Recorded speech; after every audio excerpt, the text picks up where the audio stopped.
So I'm Venessa Scott. I'm an artist and designer, and I would describe my creative profession as exciting, diverse, creative, like never a dull moment, and something I would never not want to do.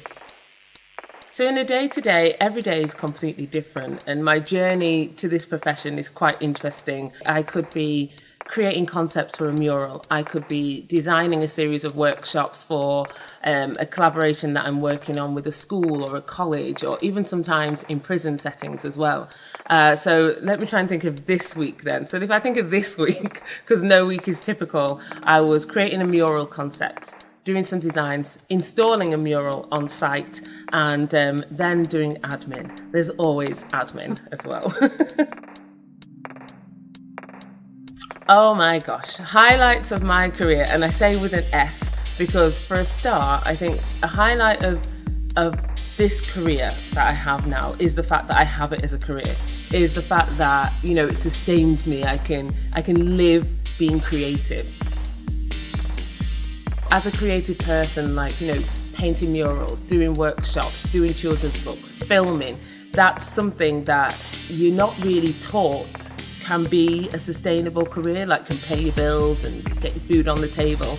So the fact that I have that as a career is a highlight. After teaching for 10 years, actually, full time, then I decided to go back into practice. So yeah, that's been quite some time now. The most challenging part of my career, I would say, is starting and perceptions. So it's a whole lot, you know, and it's quite intrinsic things, that is, because, you know, when you're out there, and it's not easy when you're starting off being a creative. Like I said, it's not a profession that is supported as much as, yeah, you go and be an artist, you know. Not many people have that, you know, and I'm from a very supportive family and a creative family.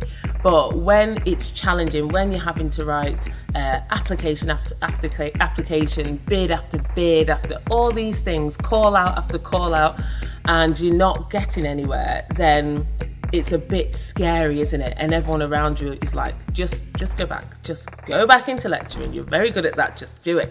So I think that's one of the challenges, is to keep going. But if you don't keep going, you can't see where you can get. So that's a highlight, but also a challenge, I would say.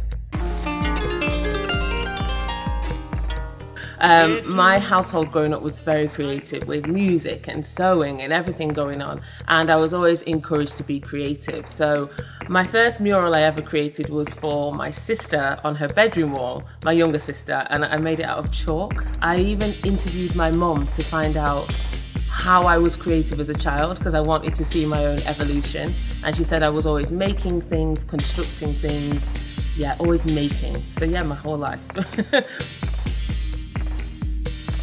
As a black woman, as a female in that industry, especially the industry of murals and scaling buildings and, you know, dealing with technical things, oftentimes you are very underestimated, and people think that, okay, are you just observing today, or, you know, should you be here, kind of thing. So there's a lot of challenges of perception, pigeonholing, and expectation. So there's many times I'll walk into a space and bit of a story, you know, I was installing one of my largest pieces, you know, they're in the room as the artist, as the creative, yet the technical team would address no questions to me. They addressed it to the gentleman who was going to be my assistant. So I was thinking, okay, why can you not address your questions to me, even though you know I'm the artist and creative in the room? So there's those kind of perception, pigeonholing, that kind of frustration. But I would say there are actually organisations out there, and there was an organisation called Eclipse, they're a theatre company, and very early on I got a not so much a residency, a workshop opportunity with them, and they were focusing on black creatives. So they got us all together, we had a paid residency in York, and we were able to share ideas, and they were mainly from theatre and performance, so I was a bit of a odd one out, but I really appreciated that opportunity, and that was fully funded. So there is options out there, but there's a lot of challenges in terms of perception and pigeonholing. I think there's more voice now. I think that's the biggest difference. I actually think there was opportunities out there, but normally created by other black organisations. This is the difference. So those opportunities were always there, but you'd never know about them. You'd never know about companies that specialised in or focused on elevating black voices. There just wasn't the platform for it. So I think now we know about them, and I think now people are being challenged more because there's more voice around what are you doing to be more inclusive. And it might be uncomfortable for some people, but it needs to happen, because really my question would be, why not? There's black creatives out there with a different kind of voice, a different perspective, a different journey that can enrich an environment. When we think of stereotypes in organisations and things like that, when I think of my creative journey, it's so difficult for me to separate my experience in education and my experience as an artist, because my experience as a lecturer was very challenging, because I was youngest, only black, and very few females in the department. So I had a lot of challenges there, and that was within an organisation. Now I pretty much work for myself, apart from collaborating with clients. You can steer it a bit more, and you have a bit more control over how much of that you ingest and how much you take in and take notice, because at the end of the day, you have been brought in, you have been commissioned, so basically you don't have to take as much nonsense. Whereas when I was in an organisation, that was really, really difficult, and I definitely experienced a lot of prejudice, a lot of is it glass ceiling, where you're basically not allowed to get any higher, and I was told that as well. And also my achievements were taken and attributed to other people as well, quite blatantly. And I was paid less, even though I was qualified higher. So that's, I would say, within an organisation, yes, sometimes it's very much in the fabric of the organisation. When you're dealing with individuals, if you're working for yourself, you can steer the conversation a bit more and the expectation. But I think it's more challenging in an organisation, for sure. I'm all about the self-starter, because I've had a lot of walls put there. So I'm like, well, I'm still going to do this. So even if I have to build my own path, I'll build it. Do you know what I mean? But sometimes that can make me forget the challenges. So if you're that way minded, you're like, listen, you're not going to give me an opportunity, I'll find a wall and paint it myself. You're not going to publish me, I'll self-publish. That's my mindset. And when you do have that mindset, you can forget that you build that resilience because there is challenges. Just a couple of weeks ago, I challenged one of our cultural buildings. I'm a bit of a challenger, I challenged one of our cultural spaces in Manchester and said, you've developed this cultural gallery, but why is there not African heritage in there? Like, that's a big history that you're missing, and you're missing it in a city which has a really rich and diverse cultural background, and black people were very intrinsic to the development of Manchester in many ways. Why is there not this? Because how many black artist and black female artist exhibitions have you seen in our national galleries? Not many. It shouldn't have to be just a specialist gallery for black art.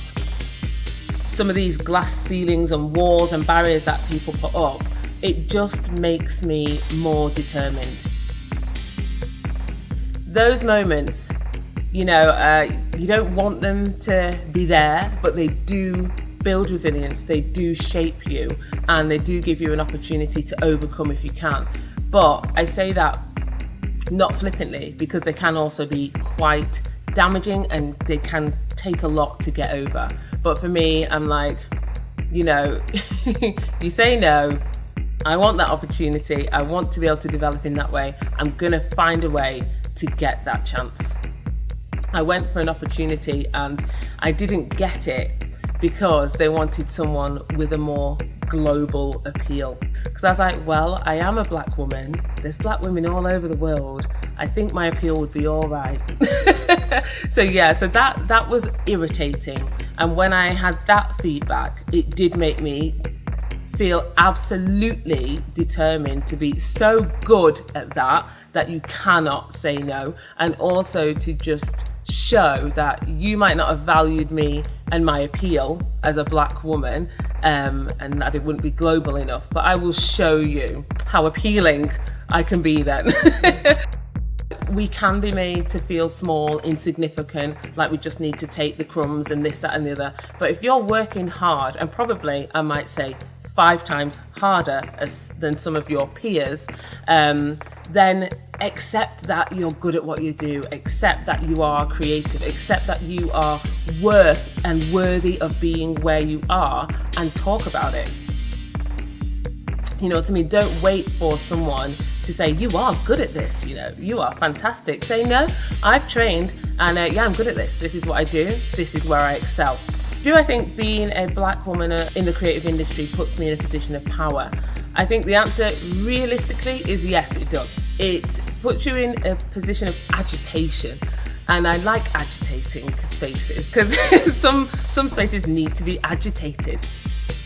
I always heard someone say, if you can't see it, you can't be it. And it takes a certain mindset to try and break past what you can't see in order to know that you can be there. So if you never see black creatives, you have to be quite focused to know, well, I want to do that. But not everyone has that, and that's okay. So if you or anyone, or if you see a black creative, a woman of colour in those positions, I think it's really powerful, super powerful. Because then when I go into schools, or when I'm on screen, or when I'm delivering whatever kind of project I'm delivering, people can look and be like, I never knew we could do that. I never knew we were allowed to be there. So advice for other black creatives trying to get into the industry, especially now, is seize the now. Because right now we're just having a real kind of exciting time where, you know, just the focus on the disparities that have been in the industry is really in everyone's consciousness. You know, everyone's talking about this, everyone's aware of this, everyone's trying to change. And I remember speaking to my mother actually, she goes, you know, there's cycles of this. There was times like this in the 70s, there was times like this in the 80s. We don't want this to be a cycle, we want this to be long-lasting change. But if it is a cycle, and we're gonna have to start this again in a few more years, seize it now and just find the opportunities and go for it. You know, everyone's talking about being fair, everyone's talking about, you know, black excellence and the creative voice, and actually finally giving some spotlight. So stand in it and go for it. So what I would say to the next generation of creatives is, it is possible. You know, there is space for you in this industry, and if there isn't space, make the space. Squish in there and just prize that space. And I think really, you're not imagining it is another one, because people can really, I know there's a term, but they can make you feel as though, you know, you're pulling a race card, or you're imagining things, and it's not like that anymore, or racism is an old problem. You're not imagining it. It is more challenging. You are working harder than your counterparts. You really are. But I just think, yeah, you're not imagining it. Just go for it, keep going, and believe in yourself.